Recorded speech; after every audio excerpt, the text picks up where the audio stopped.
उन चारों आश्रमों में सबसे बड़ी गरिमा किसकी है? गृहस्थ की है। लेकिन वो गरिमा कब है कि गृहेषु स्थिता इति सह गृहस्थ, कि जिसमें पति और पत्नी आपस में मिलकर के एक विचारवान होकर के रहें, उसी का नाम क्या है? गृहस्थ है। और अभी वेद में आया कि युवानाम विंदते पतिम कन्या, कि कन्या जब ब्रह्मचर्य से या ब्रह्मचार्य से होकर के आगे बढ़े तो वो अपने योग्य पति का चयन करे। और ऐसे ही वो पति भी, अर्थात वो नौजवान भी क्या करे? वो युवक भी ब्रह्मचर्य से युक्त होकर के जब गृहस्थ की इच्छा करे तो अपने योग्य वो भी कन्या का चयन करे। और जिसमें क्या मिलने चाहिए? गुण कर्म स्वभाव मिलने चाहिए। लेकिन आज पंडित जी के पास जाइए, गुण कर्म स्वभाव की बात नहीं है, वो पूरे खानदान के गुण कर्म स्वभाव को मिला देते हैं। कहते हैं 36 के 36 गुण मिले हुए हैं। और एक निवेदन और करना चाहता हूँ कि आज जो विवाह संस्कार है वो एक खेल बन करके रह गया है, एक मजाक बन करके रह गया है, और एक ऐसा उपहास का कारण बन करके रह गया है कि आज चाहे कन्या में दोष हो या पुरुष में दोष हो, लेकिन दहेज रूपी कुप्रथा उसको दबा देती है। और जिसका कारण क्या है कि आज आपस में विचार हमारे मिल नहीं पाते। और सबसे बड़ी बात, जिस विवाह संस्कार को कराने के लिए विद्वानों का अनुगमन होना चाहिए, विद्वानों का आशीर्वाद होना चाहिए था, उन विद्वानों से आज पंडितों से यज्ञ करवाया जाता है। और 5 मिनट में 10 मिनट और ज्यादा से ज्यादा आधे घंटे में विवाह संस्कार समाप्त हो जाता है। लेकिन माताओं बहनों भद्रपुरुषों, निवेदन करना चाहता हूँ, विवाह जो शब्द है वो विवाह का मतलब है मेल। वह प्रापणे धातु से विवाह बनता है कि जिसमें कन्या के और वर के दोनों के आपस में विचार मेल खाते हो तो विवाह है। जिसमें दोनों के संस्कार एक जैसे हो तो विवाह है। और विवाह के सामने अग्नि के समक्ष दोनों एक दूसरे से जल की भांति मिले रहने की प्रतिज्ञा करें तो समझो वो गृहस्थ जीवन सफल है। लेकिन आज गृहस्थ जीवन एक उपहास का कारण बन चुका है, प्रयास का कारण बन चुका है। और देखिए, जिस द्वादश कांड के अंदर 12वें कांड अथर्ववेद में आप आहुति समर्पित कर रहे हैं, बड़ा सुंदर मंत्र आता है। और मैं आपके बीच में निवेदन करना चाहता हूँ कि इमा नारीर विधवा सुपत्नी राजनेन सर्पिशासम स्पृशंताम आनस्त्रवो अनमिवा सुरत्ना आरोह जनयो योनि रखने। देखिए कितना सुंदर वेद का मंत्र आपको संदेश करता है। और गृहस्थ के लिए, नारियों के लिए ये विशेष संदेश का पात्र बनता है। और मैं निवेदन करना चाहता हूँ, क्या कहा कि इमहा नीरी सुपत्नी विधवा, कि जो स्त्रियां धर्म के अभिलाषी की कामना के साथ आगे बढ़ती हैं, जो धर्मिणी होती हैं, जो धर्म परायण होती हैं, जो याज्ञिक होती हैं, वो कभी भी इस राष्ट्र के लिए, परिवार के लिए, पति के लिए दोषकारी नहीं होती। वो कभी विधवा अपने आप में नहीं बनती। जो अपने पति की आयु को बढ़ाने का संकल्प लेती है तो क्या करती है? तो अंजने न सर्पिशा संस्कृताम, तथा वो अपने जीवन को निरोगी बना करके और अपने परिवार को रोग रहित करके अपने पति की आयु को क्या करती है? दीर्घशाली बनाती है। स्त्रियां उत्तम धर्म पत्नियां तब बनती हैं जब वो वेदज्ञ होती हैं, संस्कारज्ञ होती हैं और अपने जीवन को उन्नति की ओर लेकर के चलती है। और फिर वेद भगवान कहते हैं कि जनयः अग्ने योनिम आरोहन्तु, अर्थात वही स्त्रियां प्रथम अपने घर में ऊंचे स्थान पर चढ़ती हैं, अर्थात सम्मान को प्राप्त होती हैं, जिनका व्यवहार, जिनका आचरण और जिनका संस्कार श्रेष्ठ होता है।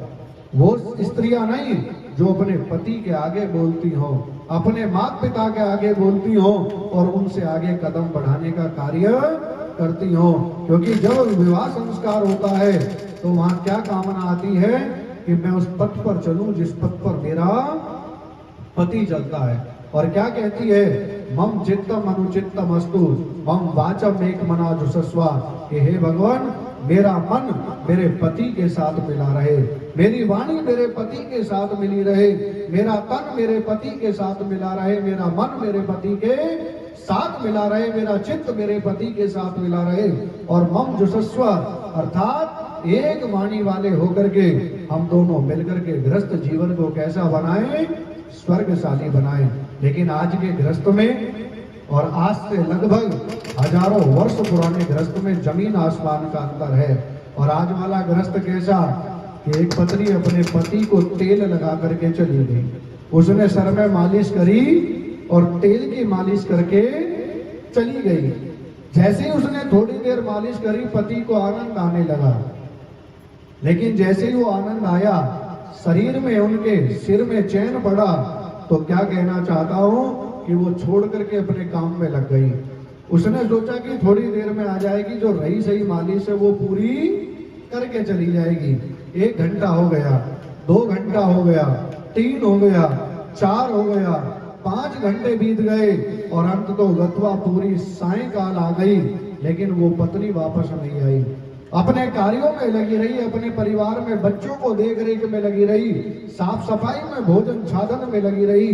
तो पति आवाज मार करके कहता है कि मैं तो बैठा हुआ हूं, आप आकर के तेल की मालिश कर दो, बड़ा सुंदर आनंद आ रहा था।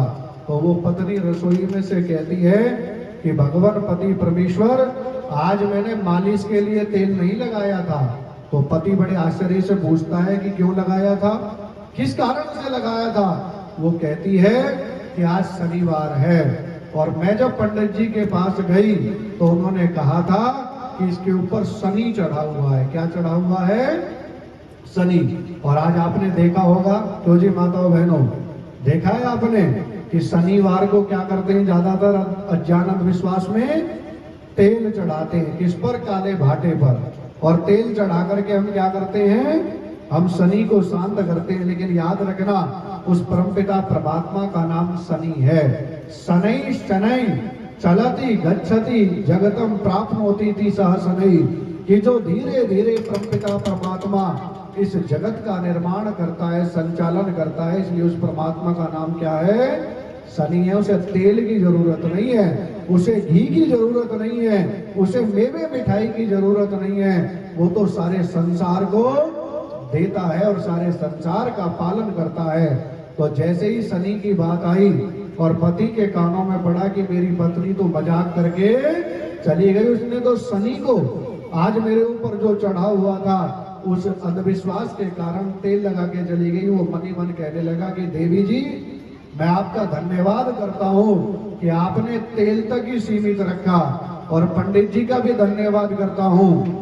कैसा धन्यवाद कि पंडित जी ने भी तेल लगाने के लिए कहा। अगर नारियल फोड़ने के लिए कहता तो आज मेरा सर नहीं बचता। ये अज्ञानता है पति पत्नी के बीच में।